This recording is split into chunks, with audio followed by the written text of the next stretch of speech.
I'm Mike Lester with Farm Equipment, here with my good friends Ward and Marc McConnell from Artsway Manufacturing. Pleasure to be with you guys here. I appreciate you taking the time out to be with us. First off, tell us a bit about what Artsway does in the ag space, the type of products and the segment that you serve. Okay, well, we're specialized manufacturers of farm equipment. Much of our product serves livestock industries, particularly dairy, as well as others. And we're also in specialized harvest equipment, the sugar beet industry, and some other land maintenance type products, and more to come. Ward, can you tell us a little bit about how you ended up in this business, how your path? Well, I started on a farm, dairy farm. And after military, I came back to the farm. My father didn't need any help really. So This was in New York? In New York State, upstate, yeah. And I decided that I should get into it one way or another. So I went to see Oliver, and at that time Oliver, and I took the Oliver franchise on in 1956, and had it for about 5 years. Spent a year John Deere dealer along with Oliver. So I was John Deere dealer only for a year. They didn't like me much, really. I was more of a menace to them. Cut a little bit different, were you? Yeah, I guess so. We didn't agree the same way. Yeah. And then I decided what I wanted to do is make farm machinery. So I liquidated the two of those businesses and started manufacturing. And basically manufactured at the beginning all potato equipment. It was potatoes in our area of New York, and so Iron Age had been making it, and they had quit making it, and so I kind of picked up where they were and made potato planters and harvester boxes and so on, and started selling in Maine, where there was a lot of potatoes, and then went to Idaho and because potatoes, and rent a building and put some equipment in it and try to sell it. And then we ended up with a branch in North Dakota, and we did that for several years. You've had an affinity for not only manufacturing, but acquiring companies over the years. You've done it numerous times now. Yeah. Yeah. That's been fun. I've enjoyed very much buying some of them and trying to. Well, everything I'd bought had been in financial demise, and it's fun for me at least. It's a lot of fun to bring them back profitable and have good companies out of bad ones. And we still do that. Mm-hmm. I was chasing tractor deals, and I heard of a tractor. I heard of the Marshall tractor being sold at bankruptcy in England. I was at a farm show. So I extended my English time and went to look at it, and I ended up buying it. Now, before I got it bought, really, I had it sold. Yeah. So that was exciting as well in England. What was it that drew you to the manufacturing end of farm equipment? I started manufacturing early on, very early on. Some very small pieces of machinery, not very domestic, not very exciting. But as we moved along, we made a potato planter that was very, very well accepted in the United States. And but potatoes prices were up here one year and down here the next, and it was awfully, awfully hard to keep the company really profitable, because we make a lot of money one year and lose it all the next. Mm-hmm. Potatoes were 10 cents a 100 pounds briefly.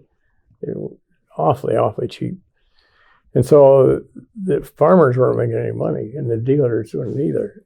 And I owed the bank, and the bank came and wanted to get paid. I had nothing to pay them with. They said, well, you got all these planters. Where are they? Well, they're in Maine.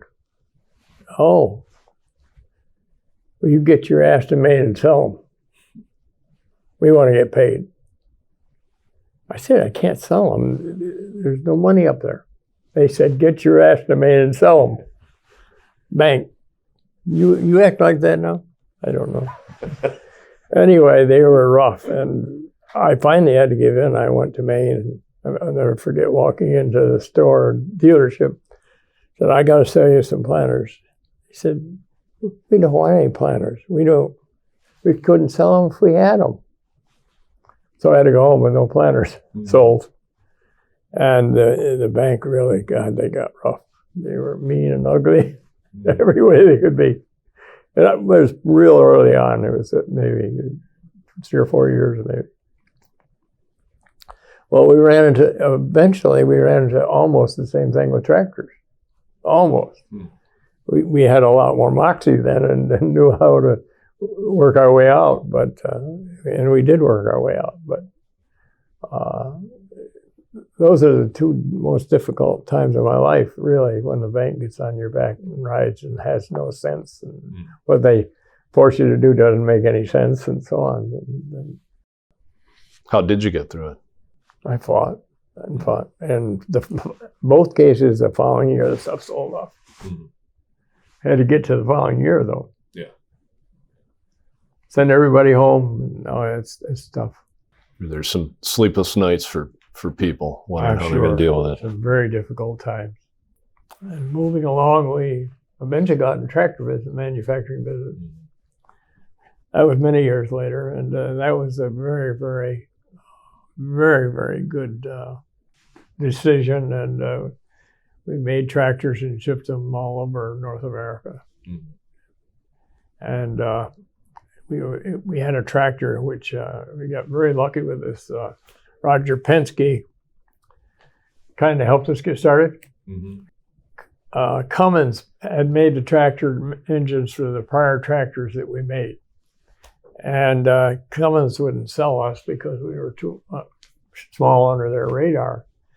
But Roger Penske came along and said, Ward, if you'll buy your engines from us and put them in your tractor, we'll build you a prototype and test it on the GM Proving Ground in Detroit. My God, we jumped all over that. We said, what do we have to do? And Roger said, all you got to do is send me an engineer and a chassis. So we sent him an engineer and a chassis from a tractor, and an older one. And it went to Detroit, and they put a new type engine, computer controlled, which was in that horsepower and not been on the market yet. And that was a godsend. I mean, we were so far ahead of the curve on that first tractor that. So which tractor was that?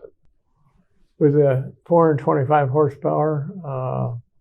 We put our name on it, McConnell tractor, McConnell Marc tractor. Yeah, I was going to talk about that. And the first ones we made, we put Massey Ferguson on. It took off. The engine was so far ahead of its time at that time, nobody could compete with our performance.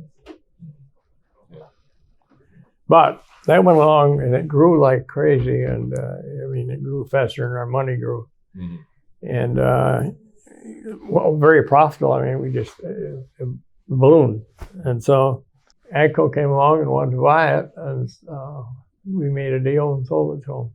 When AGCO came to negotiate with him, it was Bob Ratliff who put together AGCO and came to negotiate, and actually pulled me out of school. And I sat in the room while they negotiated it. And I remember Mr. Ratliff asking if it was okay to discuss all these things with him sitting here, and said, "Yeah, he's here on purpose." So those are a few of the interesting things, and it's good many years later to run into Bob Ratliff again before he passed, and revisit some of those things from ancient history. A real gentleman. Great guy. It didn't take us long to negotiate. I mean, we just got along great. He spent a day with me, and what a day, though. It was wonderful. Did he negotiate quicker because the kid was kicking him in the shins underneath the table? No, I don't think he did. I think he just was a very fair person to deal with, and there was no funny stuff. And So tell us how Artsway came to be. How I understand that you had sold the line to them and then served on their board, and tell us that story.